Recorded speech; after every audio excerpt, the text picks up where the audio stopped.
जय हिंद दोस्तों, KP Saraswati class में आपका स्वागत है। दोस्तों यहाँ आपका जो भी सवाल है वह प्रत्येक सवाल आपका एनसीईआरटी बुक से लिया गया है। यानी यहाँ जो मेरा सवाल दिया हुआ सवाल मेरा एक्सरसाइज 1.1 का मेरा है। प्रत्येक सवाल आपको इस वीडियो में मैं आपको एनसीईआरटी के तहत यानी जो भी सवाल बताऊंगा वह सवाल को बिल्कुल आसान तरीका से ही बताने वाला हूँ। दोस्तों यहाँ जो भी सवाल बताएंगे वह सवाल आपको 100 में 110% गारंटी कि आपको सवाल समझ में आएगा। वीडियो में कम से कम बने रहिएगा। दोस्तों पहले आपको यहाँ सवाल में दे रहा है नंबर 1 का सवाल, निम्नलिखित संख्याओं को एचसीएफ ज्ञात करने के लिए यूक्लिड विभाजन एल्गोरिथम का प्रयोग कीजिए। यानी हमें नंबर 1 में सवाल में दिया एचसीएफ निकालने के लिए यानी मौसम निकालने के लिए। तो मौसम निकालने के नंबर 1 में आपका सवाल दे रहा है। बहुत आसान सवाल है, बहुत आसान है। 135 और 225 का हमें मौसम निकालना है यूक्लिड एल्गोरिथम विभाजन विधि से। सेकेंड में फिर सवाल दिया 196 और 38 220 का मौसम निकालना है। फिर आपका 3 नंबर में सवाल दिया 867 और 255 का मौसम निकालना है। देखिए तो पहले नंबर 1 के सवाल को हम लेकर चलते हैं। तो नंबर 1 में मेरा सवाल दिया 135 और 225 का हमें मौसम निकालना है। दोस्तों सबसे पहले हम लोग करेंगे क्या, इस मौसम को सिंपल विधि से बना लेंगे। बनाने के बाद जैसे भाज बराबर भाजक उन्हें भागफल जो शेषफल होता है ना, उसी तौर तरीका से इसको यहाँ बैठा देंगे तो वह मेरा बन जाता है यूक्लिड एल्गोरिथम विभाजन विधि मेरा बन जाता है। तो सबसे पहले यहाँ करेंगे क्या, हम लोग सिंबल बनाएंगे 135 से 225 में मौसम निकालेंगे। अब देखना दोस्तों हमें यह है कि 135 से 225 से मौसम निकालेंगे तो 135 दूना मेरा हो जाता है 270 यानी मेरा ज्यादा हो जाएगा। तो 135 से कम 135 घटाएंगे 0 हो जाएगा। 12 में से 3 गया तो आपका 9 हो जाएगा, यह तो कट जाएगा ना। फिर 90 से किस में लगाएंगे 135 में, 90 दूना मेरा क्या हो जाएगा आपका 180 हो जाएगा, मतलब मेरा ज्यादा हो जाएगा। तो 90 कम क्या हो जाएगी 90 आपका हो जाएगा 90। अब यहाँ घटेगा तो मेरा क्या हो जाएगा 5 और आपका 4। फिर हम लोग क्या करेंगे यानी 45 से 90 में मौसम निकालेंगे तो 45 गुना क्या हो जाएगा 90 हो जाएगा, पूरा पूरी कट गया। यानी ये जो मेरा मौसम बना ये मेरा मौसम सिंपल विधि हुआ। जैसे कि आप पढ़े होंगे भाज बराबर मेरा क्या होता है भाजक गुने भागफल जोड़ शेषफल। उसी टर्म से यदि हम लोग सजा देते तो वह मेरा बन जाता है यूक्लिड एल्गोरिथम विभाजन विधि मेरा बन जाता है। एक और बात ध्यान रखेंगे 135 और 225 का हमें यूक्लिड विभाजन से कहा मौसम निकालने के लिए। तो 135 और 225 में सबसे बड़ा संख्या मेरा 225 हुआ, उसको ए मानेंगे। ए बराबर क्या हो गया 225, छोटा संख्या मेरा बी क्या हो गया 135 आपका हो जाएगा। यूक्लिड विभाजन एल्गोरिथम का मेरा फार्मूला होता है ए बराबर बी क्यू प्लस आर। अब हम लोग समझेंगे करेंगे क्या कि एक 225 में 135 से मौसम लगा है ना, 1 मर्तबा लगा है, शेष पर 90 बचा है। इस टर्म को लिखेंगे ए मेरा 225 था, 225 बराबर 225 में 135 से लगाए 1 मर्तबा लगा, शेषफल मेरा क्या आया 90 आया। पुनः फिर हम लोग क्या करेंगे 135 बराबर 90 से लगाए 1 मर्तबा लगा, शेषफल मेरा 45 बचा। पुनः फिर 90 में 45 से लगाए 90 बराबर 45, 2 मर्तबा लगा, शेषफल मेरा 0 आया। यानी मेरा 45 से कट गया मेरा एचसीएफ मेरा क्या निकल गया यानी मेरा मौसम क्या निकल गया 45। यही मेरा क्या हुआ आंसर हुआ। अब करेंगे क्या, इसी प्रकार से नंबर 2 की सवाल को लेकर चलेंगे। फिर हम लोग करेंगे क्या, मैंने पहले बताया कि सबसे पहले उस सवाल को सिंपल तरीका से बना लेंगे मौसम, उसके बाद उसको सजा देंगे। तो सजाने के बाद वह मेरा क्या बन जाता है, यूक्लिड एल्गोरिथम विभाजन विधि मेरा बन जाता है। फिर करेंगे क्या हम लोग, यहाँ नंबर 2 को लेकर चलते आगे। नंबर 2 में क्या बोला, 196 और 38 220 का मौसा निकालना है।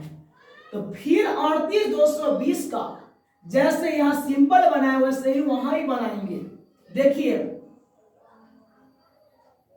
196 38 220, तो याद करेंगे 196 में किसी भी संख्या से लगाओगे भाग नहीं लगेगा, एक बार जाके कटेगा 195 मर्तबा, 195 मर्तबा, यानी 195 से 196 में मल्टीपल करोगे तो आपको 38 220 आएगा।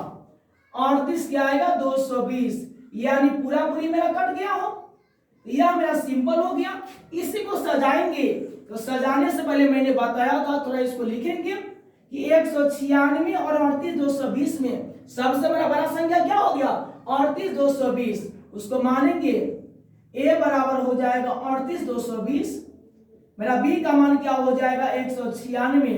फार्मूला मैंने क्या बताया था, a बराबर BQ प्लस r, इसको सजाइए 38 220 बराबर 196 से लगाए 195 मर्तबा कट गया, शेष पर क्या आया 0 आया, यानी मेरा HCF क्या निकल गया 196, यही मेरा क्या हुआ आंसर हुआ। उसी प्रकार से फिर 3 नंबर का मौसम निकालेंगे। 3 नंबर में सवाल मेरा क्या दिया, 3 नंबर का मेरा सवाल फिर दे रहा है 867 और 255।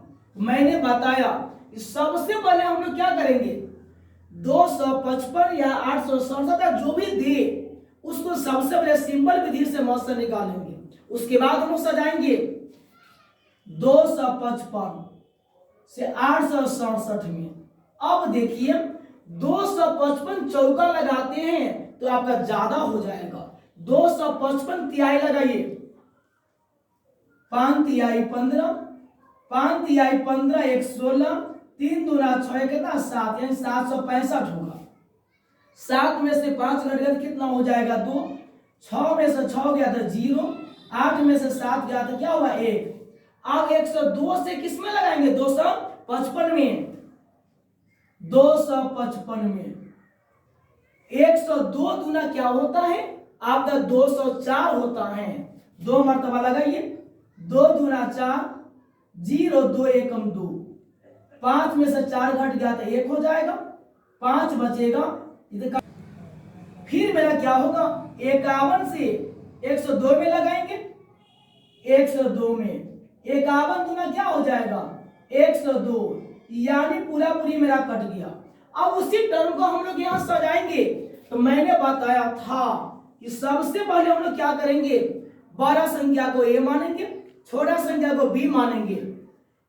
मेरा a का मान क्या हो जाएगा 867, मेरा b का मान क्या हो जाएगा 255। फार्मूला क्या होता है मेरा a बराबर BQ प्लस r, फिर इसको सजाइए 867 बराबर क्या हो गया 255 में कैसे लगाया 3 से ना, शेष पर क्या आया आपका 102 आया। पुनः फिर हम लोग क्या करेंगे 255 बराबर क्या हो गया आपका 102, क्या मर्तबा लगा मेरा 2, शेष पर मेरा कितना आया 51। पुनः फिर मेरा क्या हो गया 102 बराबर 51 गुने 2 प्लस क्या हुआ 0, यानी इसका मेरा HCF क्या निकल गया आपका 51 निकला, यही मेरा क्या हुआ आंसर हुआ। देखिए फिर आपका नंबर 2 में सवाल दे रहा है कि दर्शाइए कि कोई भी धनात्मक विषम पूर्णांक संख्या 6q plus 1, 6q plus 3, 6q plus 5 के रूप में है जहां q कोई पूर्णांक संख्या है। याद कर लेंगे, अगर यहां मेरा q दिया तो q को लेकर चलेंगे, m देगा तो m को लेकर चलेंगे, p देगा तो p को लेकर चलेंगे। जो टर्म देगा उस टर्म को ही लेकर चलना हमें है। तो ऐसी सवाल जहां भी आता परीक्षा में पूछता है, 2 नंबरी सवाल है, यानी वह लघु त्रिय का सवाल मेरा है। तो ऐसा सवाल परीक्षा में जहां भी आएगा तो याद कर लेंगे, सबसे पहले हम लोग इसका भाषा का मेन टर्म को लिखेंगे। यहां लिखेंगे हाल,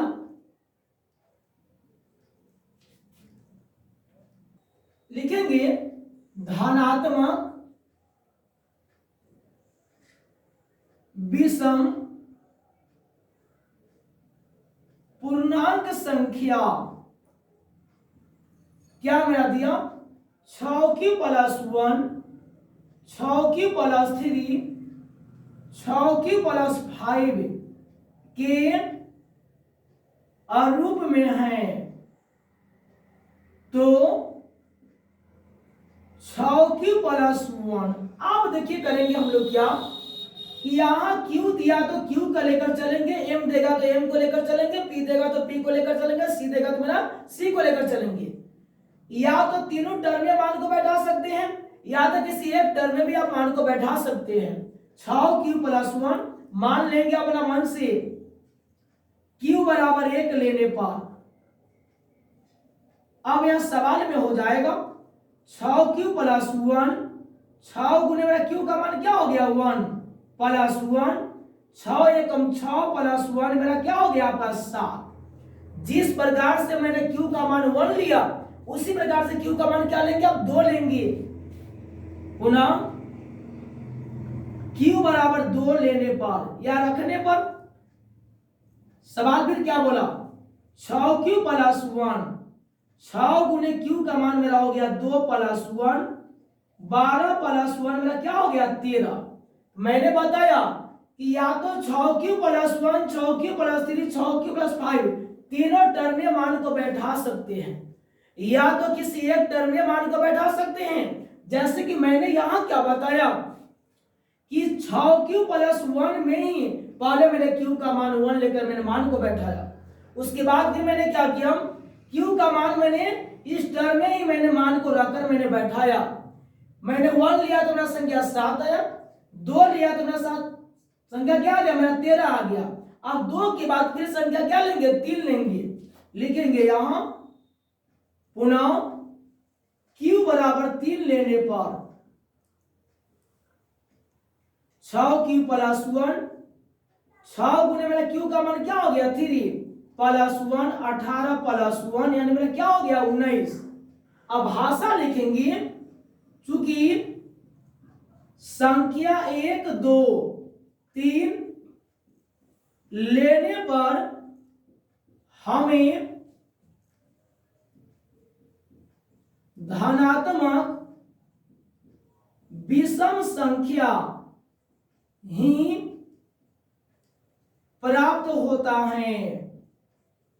अब समझेंगे गौर से, यानी सबसे पहले मैंने जो भी यहां 6q+1 में q का मान 1 लिया, सॉल्व किए तो मेरा 7 आया। 7 मेरा विषम संख्या है, q का मान मैंने 2 लिया, मेरा संख्या 13 आया। 13 मेरा विषम संख्या है, q का मान मैंने 3 लिया, मेरा 19 आया। 19 मेरा क्या है विषम संख्या है। तो मैंने यहां लिखा भाषा की लैंग्वेज में, संख्या 1 2 3 लेने पर हमें धनात्मक विषम संख्या ही प्राप्त होती है। फिर नीचे भाषा एक टर्म को और बढ़ाएंगे, इसीलिए 6q+1 जो मैंने लिखा था 6q+3, 6q+3, 6q+5 एक मेरा क्या है धनात्मक विषम पूर्णांक संख्या है। यही मेरा क्या हो गया आपका प्रूफ हुआ। एक बार समझेंगे गौर से आप लोग। सबसे पहले जो सवाल दिया था मैंने बताया कि अगर q देगा तो q को लेकर चलना है, m देगा तो m को लेकर चलना है, p देगा तो p को लेकर चलना है। मैंने यह भाषा लिखा धनात्मक विषम पूर्णांक संख्या 6q+1, 6q+3, 6q+5 के रूप में है। तो किसी एक टर्म में लेना है या तो तीनों मान को बैठा सकते हो। 6q+1 q बराबर 1 लेने पर 6q+1 q 6 गुने मेरा q का मान क्या होगा 1+1, 6 एकम 6+1 क्या हो गया 7। पुनः q बराबर 2 लेने पर 6q प्लस 1, 6 गुने q का मान हो गया 2 प्लस 1, 6 गुना 12 प्लस 1 क्या हो गया 13। पुनः q बराबर 3 लेने पर 6q प्लस 1, 6 गुने मेरा q का मान क्या हो गया 3 प्लस 1 मेरा क्या हो गया 18 प्लस 1 यानी मेरा 19 हो गया। 1 2 3 मैंने लिया तो मेरा 7 13 और 19 प्राप्त हुआ।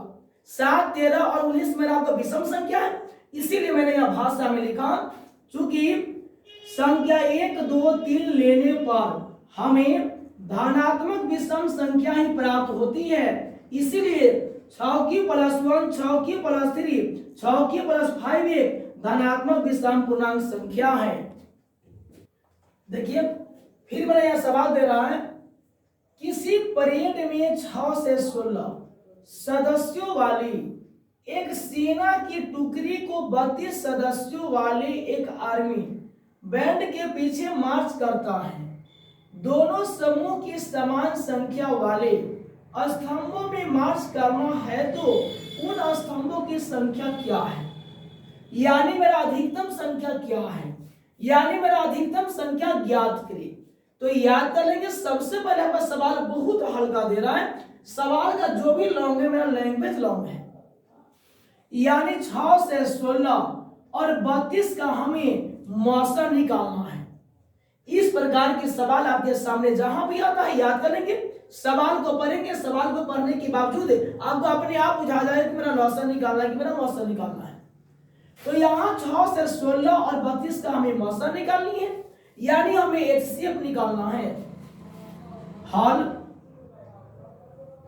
यानी 6 से 16 और 32 का हमें मौसा निकालना। तो मैंने मौसा का मैंने विधि क्या बताया था कि सबसे पहले सिंपल विधि हमें बना लेना है, उसके बाद उसको सजाइएगा तो वह मेरा क्या बन जाता है, यूक्लिड एल्गोरिथम विभाजन विधि मेरा बन जाता है। यानी 32 6 से 16 में लगाएंगे, 32 से 6 से 16 में हुआ लगाओगे तो आपका एक ही बार लगेगा 19 मर्तबा, 19 मर्तबा लग जाएगा। 19 दूना क्या हो जाएगा 38, 19 गुने 3, 19 तिहाई 57, 57 और 3 मेरा क्या हो जाएगा, यानी आपका 60 हो जाएगा। 16 में से 8 गया था आपका 8, यह कट जाएगा, यह कट जाएगा, फिर क्या करेंगे 8 से 32 से मौसा लगाएंगे, 8 चौका क्या हो जाएगा 32 मेरा, पूरा पूरी कट गया। अब इसी टर्म को हम लोग यहाँ सजाते हैं, a बराबर क्या हो गया 12 संख्या 6 से 16, मेरा b का मान क्या हो जाएगा 32, a बराबर क्या होता है b क्यू प्लस आपका r, यही ना होता है। मेरा यहाँ 6 से 16 बराबर क्या हो गया 32, मैं कैसे मल्टीपल किया 19 से, शेषफल मेरा क्या आया 8, पुनः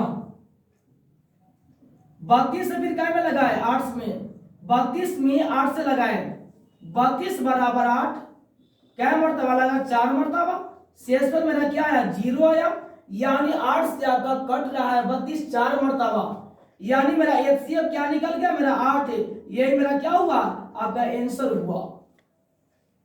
देखिए फिर मेरा सवाल आपका क्वेश्चन नंबर 4 में आपका देता है कि यूक्लिड विभाजन प्रेमिका का प्रयोग करके दर्शाइए कि किसी धनात्मक पूर्णांक का वर्ग किसी पूर्णांक m के लिए 3m या 3m प्लस 1 के रूप में होता है। तो मैंने इस सवाल को क्या बताया था, मैंने एक शब्दों में यह सवाल को बताया था कि अगर मेरा m देगा तो m का मान को लेकर चलेंगे, p देगा तो p का मान को लेकर चलेंगे, c देगा तो c का मान को लेकर चलेंगे, या अगर लैंग्वेज के माध्यम से चलोगे तो मेरा यहाँ वर्ग दिया तो यहाँ 3m का भी वर्ग करेंगे, 3m प्लस 1 का भी वर्ग करेंगे, या तो संख्या को मानकर चलेंगे, वर्ग के माध्यम से ही बनेगा, संख्या को मानकर ही बनेगा। पहले भाषा लिखेंगे हम लोग यहाँ, धनात्मक पूर्णांक संख्या 3m प्लस 1, धनात्मक पूर्णांक संख्या 3m प्लस 1 के अरूप में है तो 3m को लेकर चलेंगे, या तो 3m प्लस 1 को लेकर चलेंगे, या तो वर्ग के माध्यम से बना सकते हैं। अगर मान लिया गया कि 3m को भी लेकर चलेंगे, या तो 3m प्लस 1 को भी लेकर चलेंगे, आगे फिर मेरा संख्या क्या आएगा, 3m प्लस 3 भी आपका आएगा। तो वर्ग का अर्थ क्या होता है, स्क्वायर करना। अगर यदि इसमें घन आ जाता तो घन का अर्थ क्या होता है, मेरा क्यूब करना। या तो संख्या को आपको संख्या को मानकर मतलब संख्या को लेकर चलेंगे। देखिए 3m प्लस 1 को लेकर चलते हैं, या तो 3m को भी लेकर चल सकते हैं। m बराबर 1 लेने पर 3m प्लस 1, 3 गुने मेरा m का मान हो गया 1 प्लस 1, 3 प्लस 1 मेरा क्या होगा 4। पुनः m बराबर 2 लेने पर क्या हो जाएगा, 3m प्लस 1, 3 गुने मेरा m का मान क्या हो गया 2 प्लस आपका 1 हो जाएगा। 6 प्लस 1 मेरा क्या हो गया, 3 दूना 6 प्लस 1 मेरा 7 हो जाएगा। पुनः m बराबर 3 लेने पर 3m प्लस 1, 3 गुने मेरा m का मान क्या हो गया 3 प्लस 1, 9 प्लस 1 मेरा क्या हो गया 10। अब फिर भाषा क्या लिखेंगे, चूंकि संख्या 1 2 3 लेने पर हमें धनात्मक संख्या प्राप्त होती है, इसीलिए क्या हो जाएगा मेरा 3m 3m प्लस 1 एक धनात्मक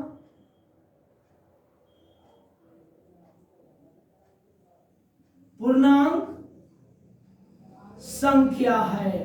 यही मेरा क्या हुआ, प्रूव्ड।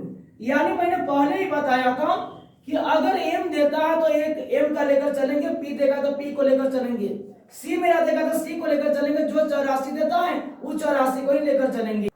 देखिए फिर मेरा क्वेश्चन नंबर 5 से मेरा सवाल दे रहा है, यूक्लिड विभाजन प्रमेयिका का प्रयोग करके दर्शाइए कि किसी धनात्मक पूर्णांक का घन 9m या 9m प्लस 1 या 9m प्लस 8 के रूप में है। मैंने बताया था घन का अर्थ क्या होता है, मेरा 3 बार गुना करना यानी पावर में क्यू डालना। वर्ग का अर्थ क्या होता है, उसकी पावर आपका 2 डालना। तो अगर मैंने यह भी बताया था कि अगर मेरा घन देगा तो क्यू के माध्यम से बना सकते हो, वर्ग देगा तो वर्ग के माध्यम से बना सकते हो, या तो संख्या के माध्यम से बना सकते हो, संख्या मानना पड़ेगा। फिर भाषा यहाँ लिखेंगे हम लोग, पहले भाषा इंपोर्टेंट है, पहले जरूरी भाषा आपका है। लिखेंगे यहां धनात्मक पूर्णांक संख्या 9m 9m plus 1 9m plus 8 के रूप में है। तो या तो 9m में लेकर चलेंगे, या तो 9m प्लस 1 को लेकर चलेंगे, या तो 9m प्लस 8 को लेकर चलेंगे। 9m प्लस 1 को ही लेकर चलते हैं, m बराबर 1 लेने पर घन के माध्यम से बना सकते हैं, घन करके ही बना सकते हैं। 9m प्लस 1, 9 गुने मेरा m का मान क्या हो गया 1 प्लस 1, 9 प्लस 1 मेरा क्या हो गया 10। पुनः m बराबर 1 के बाद 2 लेंगे, 2 लेने पर 9m प्लस 1, 9 गुने 2 प्लस 1 क्या हो गया 18 प्लस 1 मेरा क्या निकल जाएगा 19। फिर लिखेंगे यहां पुनः m बराबर 3 लेने पर 9m प्लस 1, 9 गुने 3 प्लस 1 27 प्लस 1 में क्या हो गया 28। अब देखिए 3 के बाद 4 ले सकते हैं, 5 ले सकते हैं, आप स्वतंत्र है, जहां तक मर्जी वहां तक ले सकते हैं, लेकिन 3 तक ही लीजिएगा। फिर भाषा लिखेंगे यहां, चूंकि संख्या 1 2 3 लेने पर हमें धनात्मक पूर्णांक संख्या प्राप्त होती है, इसीलिए 9m, 9m plus 1, 9m plus 8 एक धनात्मक पूर्णांक संख्या है। यही मेरा क्या हुआ, आपका प्रूव्ड हुआ। एक बार समझेंगे गौर से। ऐसा सवाल आपके सामने जहां भी आता है, सबसे पहले भाषा क्या लिखते हैं, धनात्मक पूर्णांक संख्या 9m, 9m plus 1, 9m plus 8 के रूप में है। किसी भी संख्या में लेंगे मान, या तो वर्ग करेंगे या तो घन के माध्यम से बनाएंगे। 9m प्लस 1, m बराबर 1 लेने पर 9m प्लस 1, 9 गुने m का मान 1 प्लस 1, 9 एकम 9 प्लस 1 क्या हो गया 10। पुनः m बराबर 2 लेने पर 9m प्लस 1, 9 गुने मेरा m का मान हो गया 2 प्लस 1, 9 गुना क्या हो गया 18 प्लस 1 मेरा क्या निकल गया 19 हो गया। पुनः m बराबर 3 लेने पर 9m प्लस 1, 9 गुने 3 प्लस 1 क्या हो गया 9 3 27 प्लस 1 मेरा हो गया 28। अब हमने m का मान 1 लिया तो मेरा 10 आया, m का मान 2 लिए तो मेरा 19 आया, m का मान 3 लिए तो मेरा संख्या 28 आया। भाषा में मैंने लिखा क्योंकि संख्या 1 2 3 लेने पर हमें धनात्मक पूर्णांक संख्या प्राप्त होती है, इसीलिए 9m, 9m plus 1, 9m plus 8 ये धनात्मक पूर्णांक संख्या है। दोस्तों मिलते हैं फिर नेक्स्ट वीडियो में।